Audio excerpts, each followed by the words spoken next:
Download aplikasi Tarbiyah Sunnah di handphone Anda. Tersedia di Google Play dan App Store. Bismillahirrahmanirrahim. Assalamualaikum warahmatullahi wabarakatuh. Alhamdulillah wassalatu wassalamu ala Rasulillah wa ala alihi wa ashabihi wa mawalah. Wa ba'd. Hadirin jamaah dan anak-anak santri, anak-anakku sekalian, alhamdulillah kembali kita berjumpa untuk melanjutkan kesalahan-kesalahan orang ketika sholat berjamaah.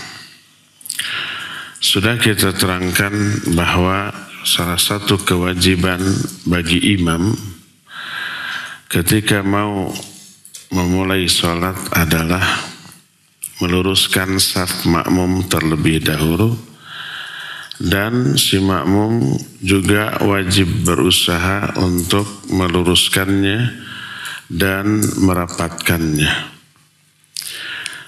Apabila ada tempat yang renggang antara kita dengan orang yang di kanan dan yang di kiri, maka ada setan yang menyelinap di tengah-tengah shaf yang kosong tersebut. Dari mana kita tahu? Karena setan tidak kelihatan. Dari Nabi SAW. Sebagaimana hadis dari Ibnu Umar radhiyallahu anhu, Nabi SAW bersabda, "Aqimus sufufa wa hadhu bainal manakib wasudul khalal wala tadharu furajat lisyaitan man wasala as-saffa wasalahu Allah wa man qata'a as-saffa qata'ahu Allah." Luruskan shaf kalian dan tempelkan antara bahu dengan bahu dan tutup celah-celah yang kosong. Jangan biarkan ada celah untuk setan. Siapa yang menyambungkan shaf, Allah akan menyambungkannya, dan siapa yang memutuskan shaf, Allah akan memutuskannya. Ini yang dikatakan oleh Rasul SAW. Hadis ini dikeluarkan oleh Imam Abu Daud dalam kitab Sunannya, disahihkan oleh Imam Ibnu Khuzaimah dan Imam Al-Hakim, juga diterangkan kesahihannya oleh Al-Imam Ibnu Hajar Al-Asqalani dalam kitab Fathul Bari, dan ini memberikan informasi kepada kita tentang adanya setan yang masuk di celah-celah tersebut. Selain itu, orang yang menyambungkan shaf diiming-imingi dapat sholawat dari Allah dan para malaikat, yang menunjukkan bahwa merapatkan shaf amalan yang besar pahalanya. Sebagaimana hadis riwayat Imam Ahmad, juga Imam Ibnu Majah, Imam Ibnu Hibban, Imam Ibnu Khuzaimah, sanad hadis ini sahih. Berkata Rasul SAW, "Innallaha wa malaikatahu yusalluna 'alal ladzina yasiluna as-sufuf."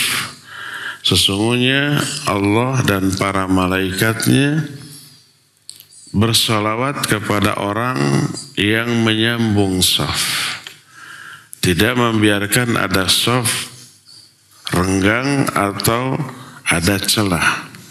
Dia bergeser dan menutup celah yang kosong tersebut. Allah dan para malaikat salawat kepada orang tersebut, dan itu akan membantu kekhusyuan di dalam sholat. Sebagaimana sabda Rasul SAW dalam hadis tadi, "Man wasala shaffa wasalahullah." Siapa orang yang menyambungkan shaf, Allah akan menyambungkannya. Maksud Allah akan menyambungkannya, Allah akan menyambungkan fokus pikiran hati orang itu dengan Allah Azza wa Jalla. Makanya orang tersebut dalam para Allah Azza wa Jalla menjadi manusia terbaik. Manusia yang baik di mata Allah itu ciri-cirinya diterangkan dalam banyak aspek. Sikap dia di keluarganya, baik ke istri dan anak-anaknya itu terbaik. Khairukum khairukum li ahli. Sebaik-baik kalian orang yang paling baik kepada keluarganya. Dalam masalah keilmuan dia selalu belajar mengajar agama. Sumbernya Quran itu terbaik. Khairukum man ta'allamal Quran wa 'allamahu. Nah, dalam masalah sholat yang terbaik adalah yang terbaik sikapnya ketika membentuk shaf. Kata Nabi SAW, khiyarukum aliyanukum manakiba fis shalah wa ma min khutwatin a'zamu ajran min khutwati masyaha rajulin ila furjatin fi shaf fasaddaha. Sebaik-baik kalian adalah orang yang paling lembut, paling lunak ketika menempelkan bahunya dengan kawannya ketika shaf. Lunakan, lembutkan sikapnya, jangan kasar, jangan menyakiti atau mengganggu, membuat orang lain tidak nyaman. Termasuk kaki. Kakinya yang rata-rata umpamanya tidak terperhatikan, sejajar dengan bahu. Jangan terlalu renggang, si kedua kakinya itu ngajegang. Terus tok, susah digeser-geser. Akhirnya yang kiri dan kanan tidak nyaman. Kakinya menempel tapi bahunya jauh. Dan itu tidak nyaman. Oleh karena itu sejajarkan dengan bahu, lunakan. Buat orang di kiri kanan kita nyaman. Itu manusia terbaik. Wa ma min khutwatin a'zamu ajra. Tidak ada satupun langkah yang lebih besar pahalanya dibanding langkah orang yang berjalan menutupi celah yang kosong di tengah-tengah shaf lalu dia tutupi. Jadi kalau umpamanya di depan ada yang kosong karena ada orang batal keluar, maju melangkah. Itu langkah yang paling besar pahalanya. Disebutkan a'zamu ajra, paling besar pahalanya, juga lebih besar daripada langkah ketika dia pergi ke masjid. Hadis tersebut diriwayatkan oleh Imam At-Tabrani dengan sanad yang hasan, dan ini menjelaskan tentang besarnya pahala dari menutup celah yang kosong di dalam shaf. Oleh karena itulah maka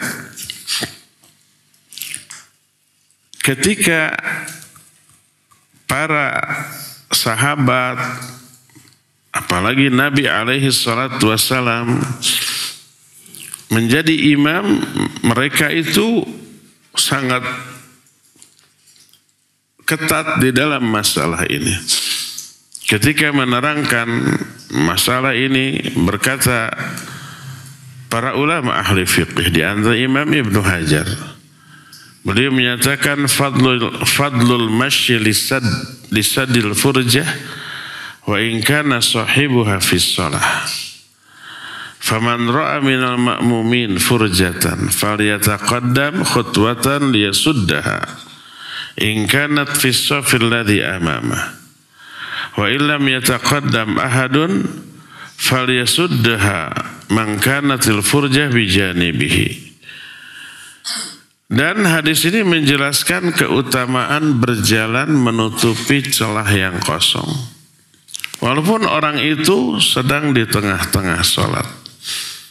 siapa di kalangan makmum yang melihat ada celah kosong di depannya, hendaklah dia melangkah ke depan untuk menutupi. Kalau tak ada yang menutupi, hendaklah orang yang di sebelahnya bergeser untuk menutupi celah yang kosong tersebut. Malah disebutkan in kana waqifan an yaminil imam wa ila jihatil imam, in kana waqifan an shimalihi, liqaulihi sallallahu alaihi wasallam rassu sufufakum wa qaribu bainaha wa hadhu bil a'naq fawalladhi nafsi biyadihi inni la ara syaitan yadkhulu fi min khaladis saf ka'annaha al-khadaf. Rapatkan saf-saf kalian, dekatkan antara kalian dan tempelkan bahu-bahu kalian. Demi Allah yang jiwaku berada dalam genggaman tangannya, aku benar-benar melihat setan masuk ke celah-celah saf tersebut untuk menutupinya. Nah, kalau setan masuk, untuk apa setan masuk? Jangan husnudzon kepada setan. Oh, setan ikut sholat, biarkan. Akhirnya sengaja renggangkan biar setan masuk ikut sholat. Ke setan husnudzon, ke Nabi suudzon. Kata Nabi, jangan renggangkan, tutup biar setan tidak masuk. Ada imam, renggangkan biar setan masuk. Dia lebih dekat hubungannya dengan keinginan setan daripada kepada Rasul sallallahu alaihi wasallam.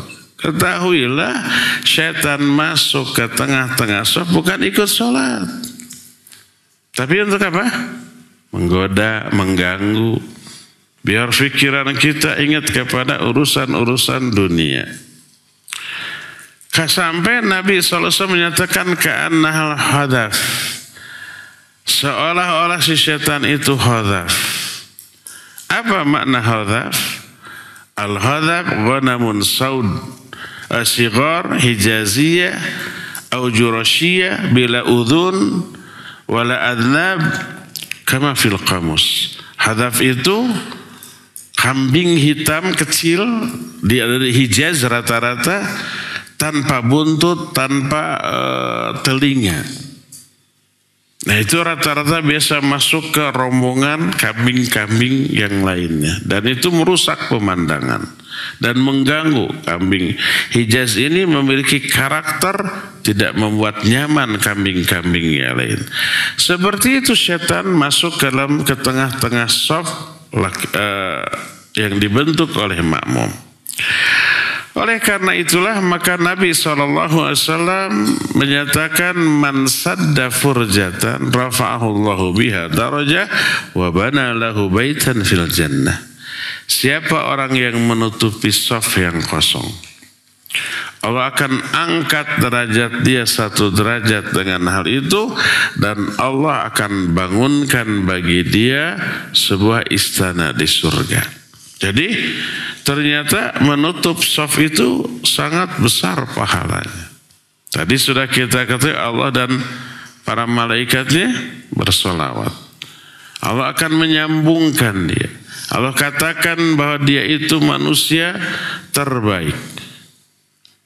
Dan berarti menutup celah-celah setan untuk menggoda manusia di dalam sholatnya. Dan yang terakhir ini ternyata siapa yang menutup tempat kosong di dalam sholat, dia tempati, maka Allah akan angkat 1 derajat dengan hal itu, dan Allah akan bangunkan 1 istana, 1 rumah di surga untuk dia.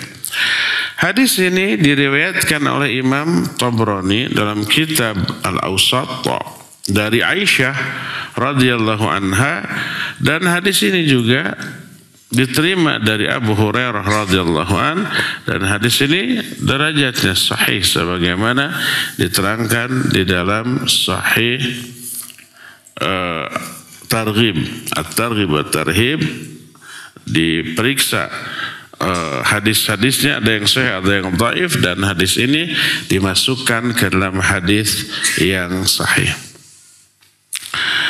Nabi SAW saking ketatnya kalau membentuk shaf seperti mengatur barisan anak panah yang sangat rapi, ya bertumpuk atau tidak ada celah, kemudian rapi.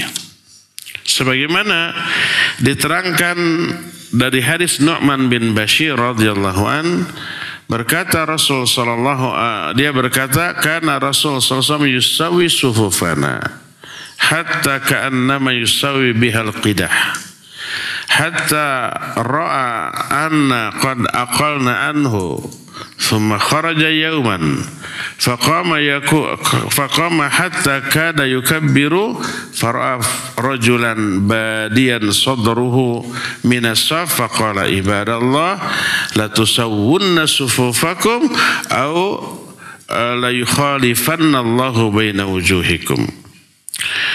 Kata Nu'man, Nabi SAW selalu mengatur saf-saf kami seolah-olah sedang mengatur barisan anak panah. Sehingga setelah beliau melihat kami sudah beres, beliau memulai sholat. Suatu hari beliau keluar dari rumahnya, masuk ke masjid dan seperti biasa mengatur saf.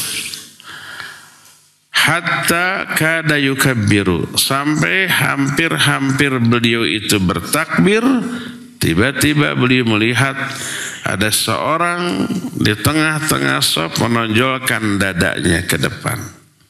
Dadanya itu agak menonjol ke depan sehingga lebih maju daripada orang lain. Langsung beliau membatalkan takbirnya karena belum takbir. Hampir mau takbir.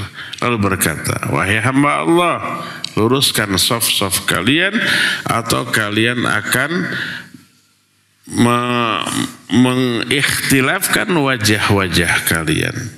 Maknanya Allah akan, dalam riwayat lain, la yukhalifannallahu baina qulubikum. Allah nanti akan membuat hati kalian menjadi ikhtilaf. Oleh karena itulah, maka ketika menjelaskan hadis ini diriwayatkan oleh Imam Muslim dalam kitab Sahih Muslim. Berkata Imam An-Nawawi, wa fi hadzal hadis daruratu taswiyati sufuf wa i'tina'ul imami biha wal hathu 'alaiha. Di dalam hadis ini terkandung penjelasan tentang sangat pentingnya meluruskan shaf, perhatian imam kepada hal itu dan anjuran kepada imam untuk hal itu. Dalam hadis yang lain Nabi SAW pernah mengatakan, wa aqimu sufufakum wa tarasu. Luruskan shaf kalian dan rapatkan shaf-shaf kalian, ya. Nah, ini termasuk bagian yang akan ditanya oleh Allah dari para imam masjid. Kalian ini calon-calon imam masjid. Itu bagian yang akan ditanya. Sebagaimana penjelasan para ulama dalam masalah ini. Ketika menjelaskan tentang dua hadis tadi, saya masyhur menyatakan, wa yatabayyanu min hadainil haditsain anna syuru'al imam fi takbiratul ihram inda qaulil muadzin qad qamatis shalah bid'atun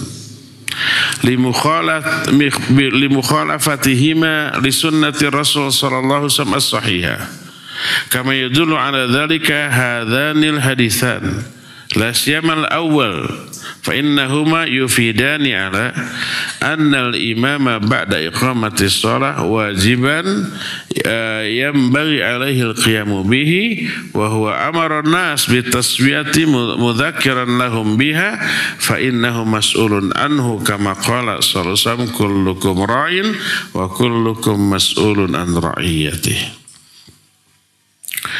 Dari dua hadis yang tadi diterangkan, jelaslah bahwa ketika imam memulai takbiratul ihram, di saat si muadzin atau yang qomat mengatakan qad qamatis shalah. Jadi ada orang yang memahami qomat secara letterlek, secara harfiah. Qad qamatis shalah maknanya sudah berdiri salat. Qad qamatis shalah, qad qamatis shalah. Dari hadis tentang qomat maknanya qad qamatis itu sudah ditegakkan salat, ro'yunya menyatakan oh ini saatnya memulai salat. Maka dia langsung takbir saat qomat belum selesai baru qad qamatis shalah. Setelah qad qamatis shalah kan ada takbir dan tahlil lagi. Qad qamatis shalah, qad qamatis shalah. Allahu akbar, Allahu akbar. La ilaha illallah. Dia pas qad qamatis shalah langsung takbir. Kadang makmum masih ada yang duduk. Nah, ini bid'ah karena menyimpang dari sunnah yang sahih sebagaimana ditujukan dalam dua hadis tadi. Kedua hadis tadi menjelaskan imam setelah selesai qomat wajib bagi dia berdiri dan menyuruh manusia untuk meluruskan shaf, memberi peringatan kepada mereka, dan ini tanggung jawab imam dan akan ditanya. Sebagaimana sabda Nabi SAW, kullukum ra'in wa kullukum mas'ulun an ra'iyatih. Masing-masing kalian pemimpin, termasuk imam masjid. Dan nanti dia akan ditanya tentang kepemimpinannya. Saking ketatnya hal ini sampai-sampai di zaman Umar dan seterusnya, Utsman, Ali, Umar, Utsman, Ali itu mengapakan? Mengutus orang untuk membereskan shaf di setiap barisan. Dan menunggu informasi dari mereka. Kalau ada informasi sudah beres baru memulai. Sebagaimana diterangkan dalam salah satu hadis. Kana Umar ibn Khattab yuwakilu rijalan fi iqamati sufuf fala yukabbiru hatta yukhbara anna sufuf qad istawat. Wa kana Ali wa Utsman yata'ahadani dzalika aidan.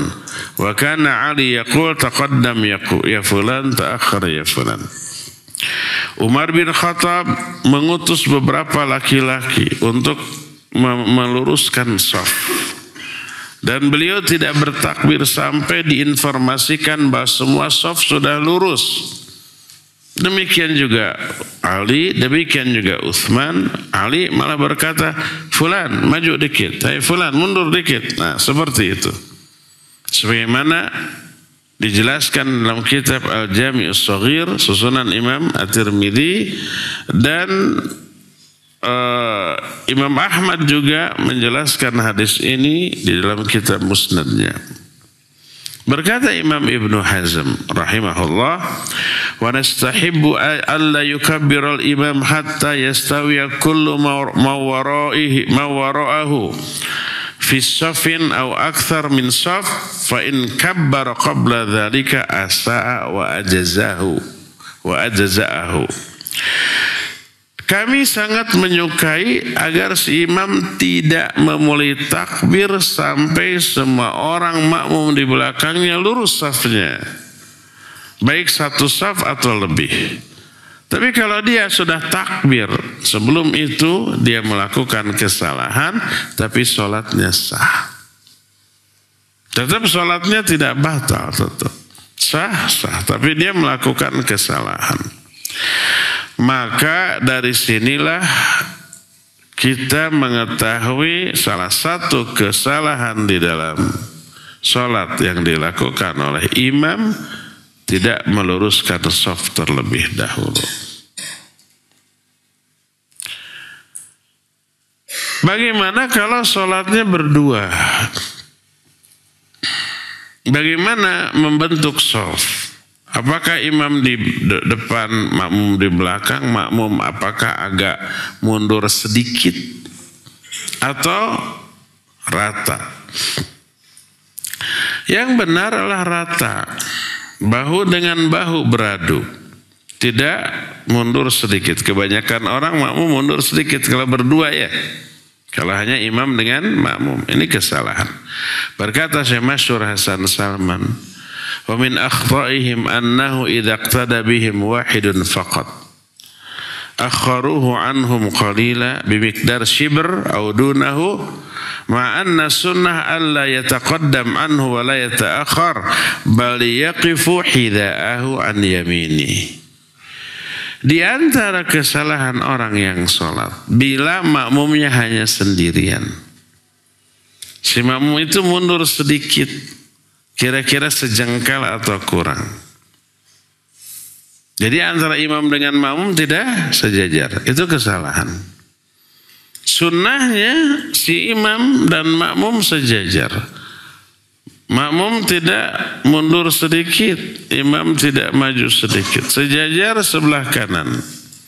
Sebagaimana Ibnu Abbas radhiyallahu anhuma ketika sholat di belakang Nabi ketika malam hari, Ibnu Abbas itu keponakannya.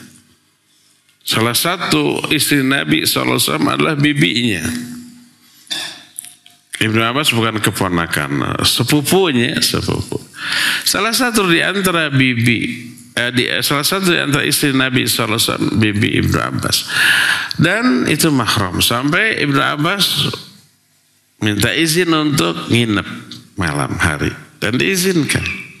Malamnya Nabi bangun, sholat, Ibnu Abbas sholat. Di sebelah kirinya. Kemudian kata Ibnu Abbas, fa akhadha bi ra'si wa aqamani an yaminihi. Beliau memegang kepalaku lalu menggeser aku untuk berdiri sebelah kanan. Hidaan lahu, satu jajar dengan beliau. Dan ini diterangkan oleh Imam Bukhari dalam kitab sahihnya, dan Imam Bukhari memberi judul dengan judul bab yaqumu an yaminil imam bihidaihi sawaan. Idza kana isnain. Bab bahwa makmum berdiri di samping kanan imam, di sebelah imam dengan lurus apabila sholatnya cuma berdua. Dan salah satunya adalah hadis ini. Di dalam kitab Fathul Bari, Syarah Sahih Bukhari, Imam Ibnu Hajar menyatakan, faqauluhu sawa'an akhraja bihi man kana ila jambihi lakin ala bu'din minhu wa ma'nahu la yataqaddamu wa la yata'akhkharu. Perkataan Imam Bukhari sawa'an itu maknanya lurus, tidak maju, tidak mundur, tapi sejajar antara imam dengan makmum. Dan ini diterangkan di dalam banyak hadis-hadis yang lain. Sebagaimana Ibnu Abbas menyatakan ketika Ibnu Abbas itu salat bersama Nabi SAW, kata Ibnu Abbas, masya'ni aj'aluka hidai, yakni fis salah. Kata Ibnu Abbas, Nabi SAW menyatakan, aku menjadikan kamu berdiri sejajar denganku di dalam sholat. Tadinya di sebelah kirinya, agak mundur sedikit karena tidak berani untuk sejajar dengan Nabi SAW. Fa akhadha bi ra'si wa qamani an yaminihi hidaan lahu. Aku dipegang kepalanya, digeser ke kanannya, kemudian berdiri sebelah kanannya sejajar dengan beliau. Ya. Dan ini adalah sunnah Nabi SAW yang kemudian dilanjut dipegang teguh oleh para sahabat. Karena itulah maka banyak riwayat ketika para sahabat berjamaah dengan kalangan tabi'in berdua, tabi'in seperti itu pakai otaknya, pakai akalnya. Dia berdirinya agak ke belakang. Maka dibedol, ditarik oleh sahabat itu untuk apa? Untuk maju dan sejajar dengan imam. Berkata Ibnu Duban ketika menjelaskan masalah ini, Imam Muslim itu berkomentar dulu tentang hal ini. Kata Imam Muslim, wa kadzalika sunnatu Rasul sallallahu fi sa'il akhbar an Ibnu Abbas annal wahid ma'al imam yaqumu an yaminil imam la an yasarihi. Sunnah Rasul sallallahu dalam semua berita dari Ibnu Abbas, kalau makmumnya sendiri bersama imam berdiri sebelah kanan bukan sebelah kiri. Berkata Ibnu Ibnu Duban, wa yaqifur rajulul wahid an yaminil iman muhadiyan lahu. Li'annahu sallallahu alaihi wasallam adara Ibnu Abbas wa Jabiran ila yamini lama waqafa an yasarihi. Seorang makmum harus berdiri di sebelah kanan imam sejajar dengan imam. Karena Nabi SAW menarik Ibnu Abbas dan Jabir ke sebelah kanannya ketika sholat berdua. Ketika di dua kasus yang berbeda, Nabi pernah sholat dengan Ibnu Abbas berdua, pernah juga dengan Jabir. Ibnu Abbas dan Jabir berdiri sebelah kiri. Oleh Nabi SAW ditarik, kemudian diberdirikan di sebelah kanan sejajar dengan beliau. Ya, termasuk para sahabat. Kata Ibnu Abdullah bin Utbah bin Mas'ud berkata, dakhaltu ala Umar ibn Khattab radhiyallahu an fawajadtuhu yusabbihu faqumtu wara'ahu faqarrabani hatta ja'alani hida'ahu an yaminihi. Aku masuk menemui Umar bin Khattab di rumahnya. Aku melihat beliau lagi sholat. Lalu aku pun ikut sholat di belakangnya. Lihat, ini mengisyaratkan sahabat kemana-mana itu dalam keadaan wudhu. Jadi langsung ada yang sholat ikut sholat. Tidak harus wudhu dulu karena sudah dalam keadaan wudhu. Dan Umar sholat di rumahnya sholat sunat sendirian. Bukan sholat fardu. Kalau sholat fardu pasti di masjid. Aku kemudian ikut sholat di belakangnya. Maka oleh Umar aku ditarik mendekatinya sampai menjadikan aku sejajar dengannya di sebelah kanannya. Abdul Razak menjelaskan sebuah hadis dari Ibnu Jurayj. Kata Ibnu Jurayj, qultu li Atha. Aku bertanya kepada Atha bin Abi Rabah, seorang ulama ahli hadis. Ar-rajul yusalli ma'ar-rajul aina yakunu minhu? Kalau ada orang salat berdua dengan imam, si makmum di mana berdirinya? Maka dijawab ila syaqqihil aiman, di sebelah kanannya. Ditanya lagi, ayuhadhi bihi hatta yasifa ma'ahu la yafutu ahaduhumal akhar? Apakah sejajar membuat shaf dengan imam sehingga tidak lebih depan, tidak lebih belakang? Apakah harus sejajar? Dijawab na'am, ya.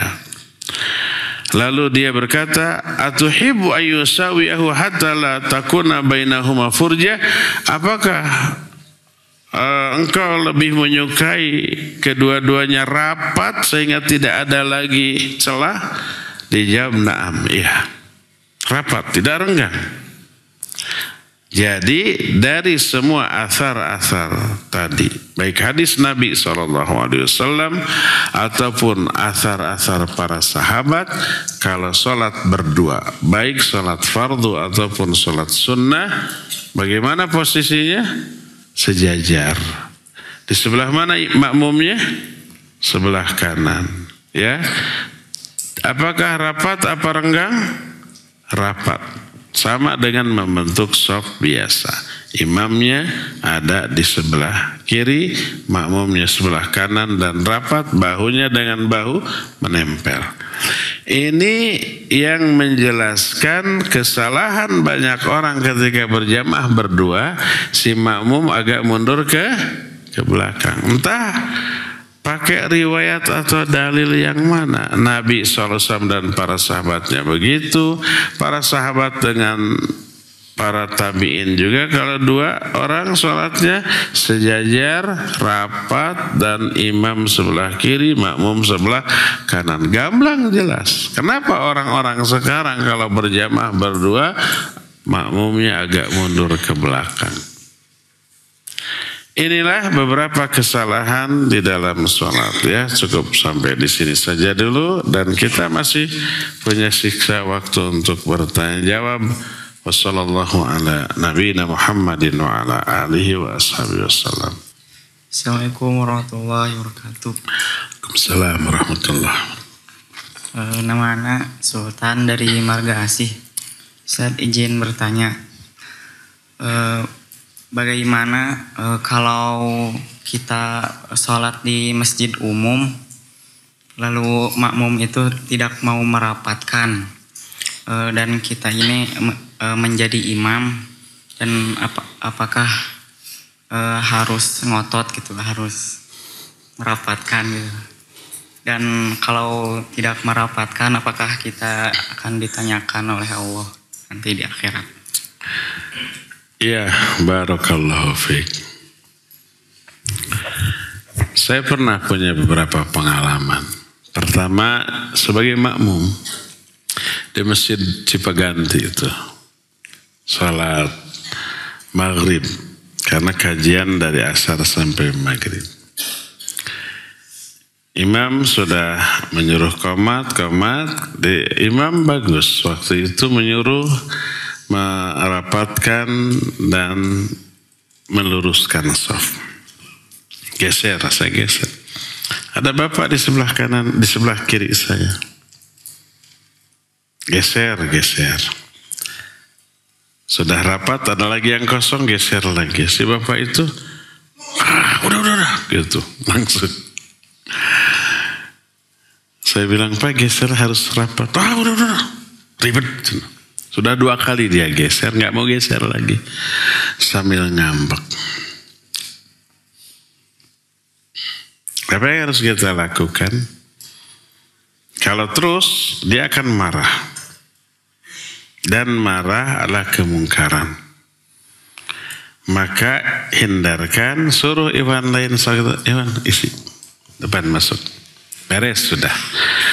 Jadi shaf tetap tertutup, terus orang tadi tercegah kemarahannya. Dan kemarahan orang tadi berlanjut setelah sholat. Terus salam, langsung dia.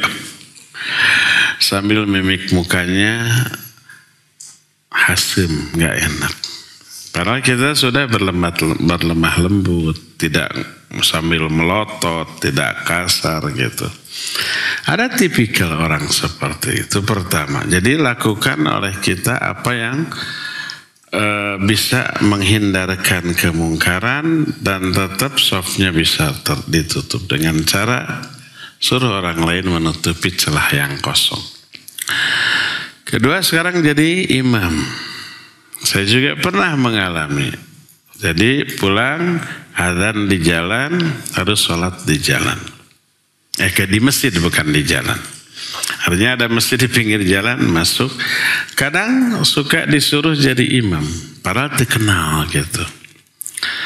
Beda melihat penampilan mungkin pakai gamis, pakai jenggot, pakai kopiah gitu ya. Disebut nage Pak Haji. Pak Haji emang enggak.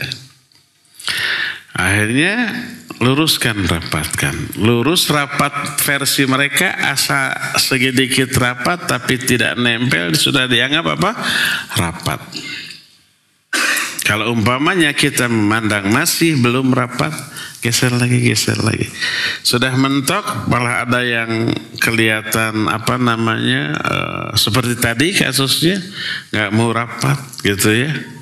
Apa yang harus kita lakukan ngotot? Kita hanya sampaikan hadis Nabi sallallahu alaihi wasallam, sufufakum fa inna tasufuf min tamamis shalah. Terus bibita, innallaha wa malaikatahu yusalluna ala yasiluna sufuf. Allah para malaikatnya bersalawat kepada orang yang menyambung saf, gitu ya. Terus hadis tadi hafalkan. Man sadda furjatan fis shaf rafa'ahullahu biha darajah wa bana lahu baitan fil jannah. Siapa yang merapatkan shaf, Allah angkat derajatnya 1 derajat, Allah akan bangunkan 1 rumah di surga. Siapa yang gak bisa gitu ya. Gitu saja. Jadi hindarkan masalah, hindarkan kemungkaran yang mungkin muncul ya. Karena kalau di zaman Nabi dan para sahabat pasti nurut dan pasti kalau dimarahi oleh imam maslahat. Dia akan nurut, dia akan ngeyel. Kalau di kita dimarahi malah nantang. Dimarahi malah mereka itu bikin masalah yang lebih besar. Saya pernah cerita dulu, saya sholat, imam sudah takbir, saya langsung ke shaf rapat. Begitu saya takbir, ada orang di sebelah kanan saya agak jauh, saya bedol, saya tarik. Dia sudah takbir, dibatalkan, geser lagi, takbir lagi, tarik lagi. 3 kali apa yang terjadi? Dia pindah ke sebelah sana. Saya kejar, ya enggak, biarin aja. Ya. Sambil ngomel-ngomel, saya lagi sholat, dia ngomel-ngomel. Sholat kok katanya, narik-narik orang. Desah sana sholatnya. Pindah ke sebelah sana. Dan dijamin di sebelah sana pasti renggang juga ya. Ya sudah, biarkan, kita sudah berupaya maksimal. Wallahu a'lam bissawab. Assalamualaikum warahmatullahi wabarakatuh. Waalaikumsalam warahmatullahi wabarakatuh. Ustaz, Anda mau bertanya, bagaimana Ustaz jika sebelum sholat kita makan makanan yang manis ataupun minum minuman yang manis, lalu saat sholat si rasa manisnya itu bercampur dengan air liur. Nah saat sholat kalau tertelan itu batal gak? Syukur Ustaz. Iya. Sebanyak apa air liur? Biasanya yang ada kasus adalah sebelum sholat makan, pas sholat ada sisa makanan yang belum terkunyah, tertelan, nyempil di antara gigi-gigi gitu ya. Pas takbir, setan itu selalu berupaya membuyarkan konsentrasi kita, iseng-iseng si lidah menyisir sela-sela gigi. Oh ada nih, dicokelan sampai dapat. Apa ditelan, dimuntahkan atau ditahan gitu ya. Paling itu yang terjadi. Nah, kalau kita menelan makanan, itu terhitung makan.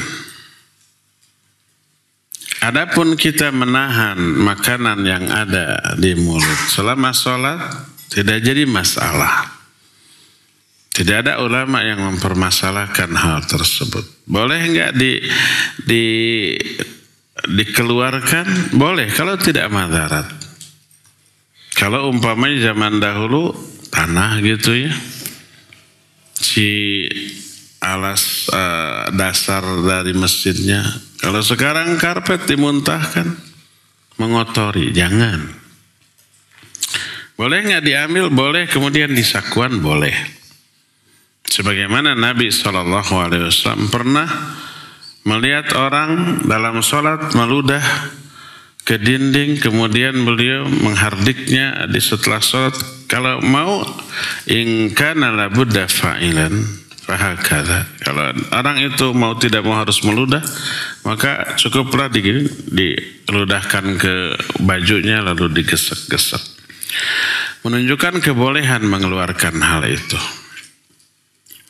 Adapun menelannya, maka itu terkategorikan makan. Walaupun hanya sedikit, maka jangan. Bagaimana kalau ketika sholat menelan ludah sendiri, maka enggak masalah. Karena itu bukan makanan, bukan minuman.